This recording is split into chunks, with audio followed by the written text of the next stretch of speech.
Subscribe to our Telugu TV online channel and also press the bell icon so you never miss any new updates, cause whenever we upload new video, you'll get the notification on your mobile.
ఒక ఆయన కూర్చుంటాడు బెదవాళ్ళు, ఆయనకి రోజు 250 మంది వచ్చేవాళ్ళు.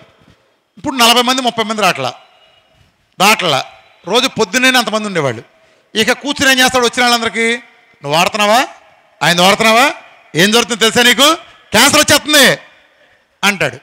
ఆయన పరిశోధన చేయలా, ఆయన పరిశోధన చాలా షార్ట్ టర్మ్, తర్వాత ఏం జరుగుతుందని తెలియదు, క్యాన్సర్ వస్తుంది అంటాడు. ఇది ఎలా ఉంటుందంటే, నేను పరిశోధన చేయలే, నాది షార్ట్ పీరియడ్ 10 నెలలు అనుకోండి, నా పరిశోధన అవ్వలేదు, నువ్వు నా దాని మీద పరిశోధన చేసేసి క్యాన్సర్ వస్తుందని కూడా కనిపెట్టేశావు. నువ్వు ఆకులు లాకేవాడికి మూతులు లాకేవాళ్ళలాగా, నాది పరిశోధన అవ్వలేదు, ఇంకా నా దాన్ని పరిశోధించి నా ప్రోగ్రాం చేస్తే క్యాన్సర్ వస్తుంది నువ్వు కనిపెట్టేసావు కూడా ఆల్రెడీ.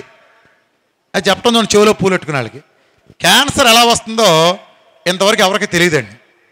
16 ఏళ్ళ అమ్మాయి జీవితంలో కాఫీ టీ తాగలేదు, ఆ అమ్మాయి క్యాన్సర్ రావచ్చు. రోజు మందు కొడతాడు ఎదవ, గుట్కాలు తిని, వాడికి రాకపోవచ్చు. ఇంతవరకు ఎవరో చెప్పలేకపోతే నువ్వు నెయ్యి వేసుకుంటే క్యాన్సర్ వచ్చేస్తుందని చెప్పేస్తున్నావు అంటే 3 నెలలు ఏమనుకోవాలండి? నువ్వు కనిపెట్టావా?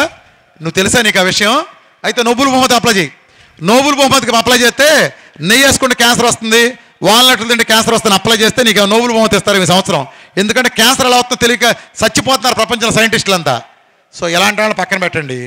మీరు ఒకవేళ ఎవరైనా వ్యతిరేకిస్తే నిర్మోహమాటంగా డాక్టర్ని మార్చిపారేయండి. నేను ఇదే చెప్తున్నాను.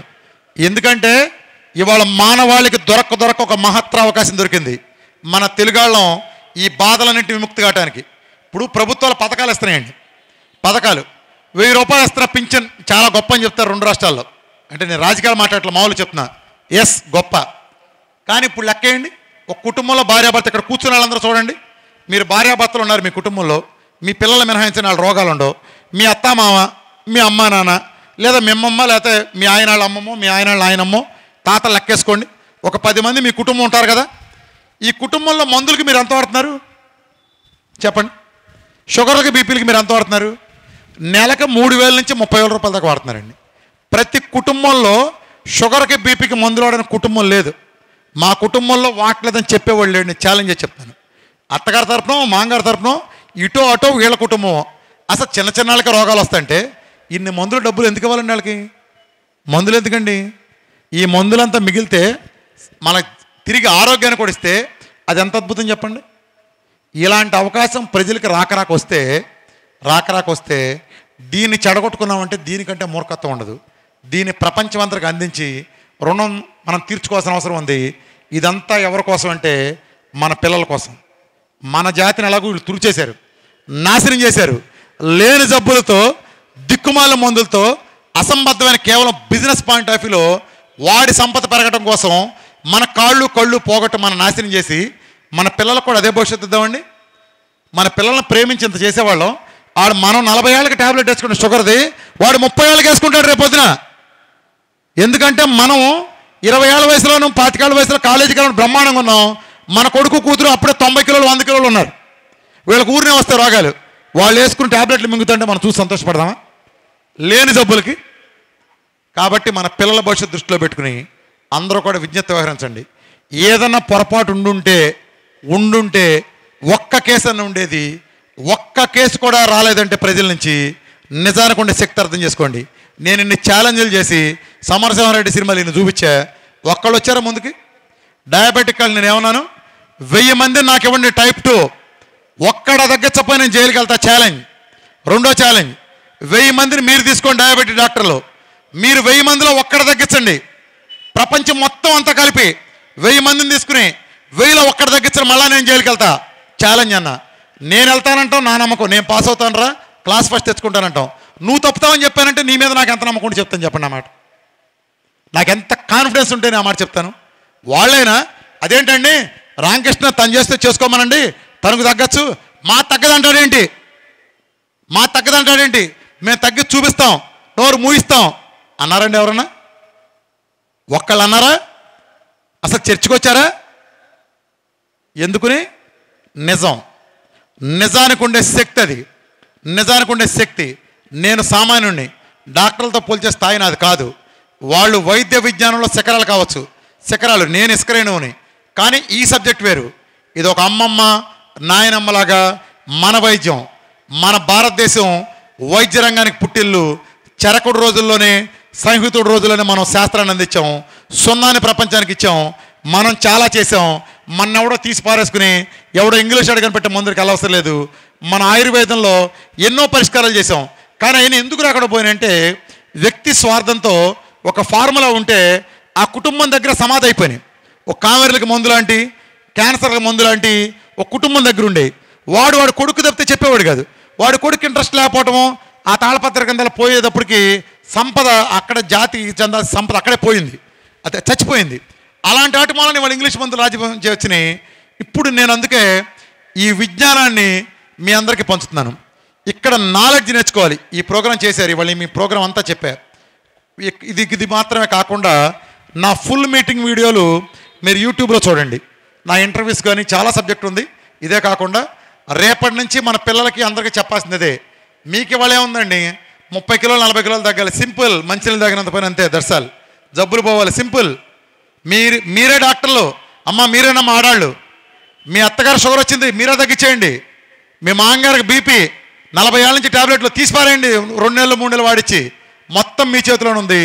మొత్తం సంస్కరణ చేయండి. మీ పిల్లల చూడటానికి బాగా లావుగా మోటుగా ఉన్నారు, ప్రోగ్రాం మొదలెట్టి సినిమా హీరోయిన్ లాగా తయారు చేయండి. ఎందుకంటే వాళ్ళ పుట్టకలు మంచి. మనం తినే దిక్కుమాల ఆహారం వాళ్ళ పాడు చేసింది. ఆహారాన్ని సంస్కరించండి. ఇప్పుడు మీరు థైరాయిడ్ ఉంది కదా, థైరాయిడ్కి అలా చేయండి. ప్రోగ్రామ్ కంటిన్యూ చేయండి. ట్యాబ్లెట్ ఎంతకాలం చేస్తే అంతకాలం పాటు ట్యాబ్లెట్ కంటిన్యూ చేయండి. ప్రోగ్రామ్ అయినాక సేమ్ ఎండ్రోక్రైనాలజిస్ట్ చూపించి మీరు దాని నుంచి బయటకు వచ్చేయచ్చు. లేదా డోస్ తగ్గితే కొంచెం డోస్ వాడి ఇంకో 15 రోజులు 20 రోజులు ప్రోగ్రామ్ చేయండి, అలా బయటకు వచ్చేయండి. బీపీ ఉన్న వాళ్ళు చేయొద్దండి ఒకసారి. రైట్, అందరికీ ఉంది. ఇది కూడా లైఫ్ స్టైల్ డిసీజ్. షుగర్కి మళ్ళీ కాకుండా కొంతవరకు జీన్స్ ప్రభావం కూడా కొంతవరకు ఉంటుంది. అందుకనే ఇది కొంచెం లేటుగా తగ్గుతుంది. అయినప్పటికి కూడా ఇది కూడా 100కి 99.99 మంది తగ్గిపోతుంది. 99.99 మంది తగ్గిపోతుంది. అన్లెస్ జీన్స్లో స్ట్రాంగ్ ఉన్న ఒకళ్ళిద్దరికి తప్ప. జీన్స్లోనే కొన్ని ఉంటాయి, అది చాలా రేర్, లక్షల్లో ఒకళ్ళు ఉంటారు ఒకళ్ళిద్దరు, వాళ్ళకి తప్ప అందరికీ రివర్స్ అయిపోతుంది. గుర్తుపెట్టుకోండి, నేను ఒక్కొక్క వైద్యానికి ఒక్కోటి చెప్తా, దాని ప్రకారమే చేయాలి, అలానే చేయాలి. మీరు వాటిని మిక్స్ చేయొద్దు. థైరాయిడ్కి ఏం చెప్పానంటే ప్రోగ్రాం చివరి దాకా ట్యాబ్లెట్ తీసుకోండి అని. బీపీకి చెప్తున్నా, ఇది వేరుగా ఉంటుంది, థైరాయిడ్కి మళ్ళీ కాదు. ఇదేంటంటే ఇప్పుడు మీ బీపీ ఉంది, రేపు ప్రోగ్రాం మొదలుపెట్టారు, 2 వారాలు మన ప్రోగ్రాం చేస్తా సేమ్ ట్యాబ్లెట్ కంటిన్యూ చేయండి. మీ డాక్టర్ ఏమి ఇచ్చాడు అది కంటిన్యూ చేయండి. 2 వారాల తర్వాత ఒకరోజు ట్యాబ్లెట్ వేయడం ఆపేయండి. నెక్స్ట్ రోజు మీరు ఏ డాక్టర్ గారు అయితే మీకు ఆ బీపీ ట్యాబ్లెట్ రాశారో ఆయన దగ్గరికి వెళ్ళండి. బీపీ చెక్ చేయండి. ఒక 30% డైట్ చేసిన వాళ్ళకి బీపీ కంప్లీట్ నార్మల్కి వచ్చేస్తుంది, ఆయనే తీసేస్తారు. ఏ డాక్టర్ కూడా తగ్గిపోతే మళ్ళీ ఎక్కువ ట్యాబ్లెట్లు ఇవ్వరు. లేదు, డోస్ తగ్గిపోతుంది మీకు మ్యాక్సిమం, మళ్ళీ డోస్ తగ్గించేస్తారు, బీపీ డోస్ తగ్గించేస్తారు వేరే ట్యాబ్లెట్స్. మళ్ళా ఒక 15 రోజులు ప్రోగ్రాం చేయండి, మళ్ళా ట్యాబ్లెట్ వేయండి ఆ తక్కువ డోసి, మళ్ళీ ఆపేయండి 2 వారాలు అవగానే. మళ్ళీ డాక్టర్ గారి దగ్గరికి వెళ్ళండి, చూపించండి. 90% బీపీ కేసెస్ అన్నీ ఇక్కడ లేచిపోతాయి, ఈ లోపే లేచిపోతాయి. లేదు ఇంకా తగ్గాలి, ఇంకో తక్కువ డోస్ ఇస్తారు, ఇంకో 15 రోజుల్లో నెల రోజుల్లో చేయండి. 2 నుంచి 3 దశపాలుగా బీపీ మీ ఒంట్లోంచి శాశ్వతంగా వెళ్ళిపోతుంది. మీరు ఎట్టి పరిస్థితుల్లో సొంత వైద్యం చేయొద్దు, డాక్టర్ గారు చూపించకుండా చేయండి. అట్లానే మీ అందరికి ఇచ్చే సలహా ఏంటంటే, ఈ ప్రోగ్రాం మొదలుపెట్టే ముందు మీ ఒంట్లో కొన్ని రోగాలు ఉంటాయి, మీకు తెలియదు. ఇప్పుడు ఏదో పుచ్చుకుని రేపొద్దున మొదలుపెట్టి ఒక వారమైన రిపోర్టులు చేస్తే బీపీ బయటపడగానే రామకృష్ణ గారు ప్రోగ్రాం చేసాం బీపీ బయటపడితే అంటారు. నో, అలాంటి పనులు చేయదు. ఈ ప్రోగ్రాంలో ఏమీ రాదు. మీరు ముందు రేపు ఎల్లుండి బిగిన్ చేస్తున్నారంటే రేపు పొద్దున పరగడపు వెళ్ళి టెస్టులు మొత్తం చేయించుకోండి. మీరు అన్ని టెస్టులు మంచి ల్యాబ్లో, చెత్త ల్యాబులు చండాలమైన 1,00,000 ఉన్నాయి. విజయవాడలో 500 ఉంటే 2-3 బాగుంటాయి, మిగిలినన్నీ మోసమే. ఎందుకు మోసం అని నేను చెప్తున్నానంటే ఆన్ రికార్డ్ నేను చూపిస్తా. విజయవాడలో ఒక ప్రముఖుడు కరెక్ట్గా 3 రోజుల క్రితం 3 కార్పొరేట్ హాస్పిటల్కి వెళ్ళాడు. 3 కార్పొరేట్ హాస్పిటల్కి ట్రైగ్లిజరైడ్స్ ఒక దాంట్లో 1050 చూపించింది, ఒక దాంట్లో 350, ఒక దాంట్లో 100. మూడింటికి ఆయన ఇచ్చిన గ్యాప్ గంట గ్యాప్లు ఇచ్చాడు. 3 విజయవాడలో టాప్ 3 అయ్యండి, విజయవాడలో టాప్ 3లో ఉన్నాయి. హైదరాబాద్ ఇదే కదా, కేరళలో ఒకటి వస్తుంది, అపోలో ఒకటి వస్తుంది, సన్షైన్లో ఒకటి వస్తాయింది. 3 ఫిగర్లకి పోలికే లేదు. ఒకే రోజు ఒకే మనిషి. మేము కావాలని టెస్ట్ పంపించాం. ఎవరన్నా మాట్లాడదలిస్తే రండి, నేను చూపిస్తాను రిపోర్ట్లు ఇచ్చి. ఏమి నమ్ముతారు మీరు? 1000 ఉందనుకోండి, అమ్మో నా ట్రైగ్లిజరైడ్స్ అయిపోయినని మీరు గుండెలు బాదుకుంటారు. 100 చూశారనుకోండి, అబ్బో నా ట్రైగ్లిజరైడ్స్ 100 అని మీరు గంతులేస్తారు. 350 ఉంటే ఇంకో జాయాలనుకుంటే మీడియంగా ఉంటారు. అంటే ఏంటి మీనింగు? హాస్పిటల్ బట్టి మీ జబ్బు మారిపోతుందా? చెప్పండి. టెస్టులు ఎంత దరిద్రంగా అధ్వానంగా ఉన్నో తెలుసా మీకు? ఎలాంటి వ్యవస్థలో ఉన్నామో మనం తెలుసా? అంత చండాలంగా వ్యవస్థ పనిచేస్తుంది. హాస్పిటల్తో సంబంధం లేనాటికి ల్యాబ్లు మంచిగా ఉంటే మీరు చూసి తెలుసుకోండి. నేను ప్రాక్టికల్గా జరిగే చెప్తున్నా. మంచి ల్యాబ్ చూసి అన్ని రిపోర్ట్లు తీసుకోండి. ఏ రిపోర్ట్లు తీసుకోవాలి? లిపిడ్ ప్రొఫైల్ తీసుకోండి. లిపిడ్ ప్రొఫైల్ ఒకటి, రెండోది యూరిన్ టెస్ట్ ఒకటి, డయాబెటిక్, బీపీ, అట్లానే యూరిన్లో ప్రోటీన్ పోతుందా లేదా అల్బుమిన్ లాంటి టెస్టులు చేసుకోండి. అలానే థైరాయిడ్ లాంటి అన్ని టెస్టులు చేసుకుని రిపోర్ట్ దగ్గర ఉంచుకోండి ఫస్ట్.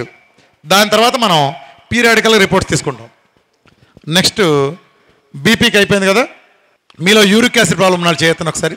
కిడ్నీలో రాళ్ళు కానీ గౌటు తక్కువే ఉన్నారు మీకు ఇక్కడ, రైట్. మీరేం చేస్తారంటే యూరిక్ యాసిడ్లో ప్రాబ్లం ఉంటే లేదా గౌట్ కానీ కిడ్నీలో రాళ్ళు ఉన్న వాళ్ళకి ఈ ప్రోగ్రాం యథాతథంగా చేస్తే మీకు కొంత ఇబ్బంది ఉంటుంది. అంటే 4 పిల్లర్స్ మూలన కాదు, ఇందులో ఉండే కొంత ప్రోటీన్ ఐటమ్స్, మటన్ కానీ, రొయ్యలు, పన్నీరు లేదా పాలకూర, క్యాబేజీ ఇలాంటి కొన్ని మిమ్మల్ని ఇబ్బంది పడతాయి. యూరిక్ యాసిడ్ పెంచుతాయి. ఎందుకు పెంచుతాయి? ఈ తిన్న అందరికీ పెరగవు. మీకు ఆల్రెడీ యూరిక్ యాసిడ్ ప్రాబ్లం ఉంది కాబట్టి ఇది మిమ్మల్ని రైజ్ చేస్తుంది అంతే. ఈ తింట మూలన రాదు, గుర్తుపెట్టుకోండి.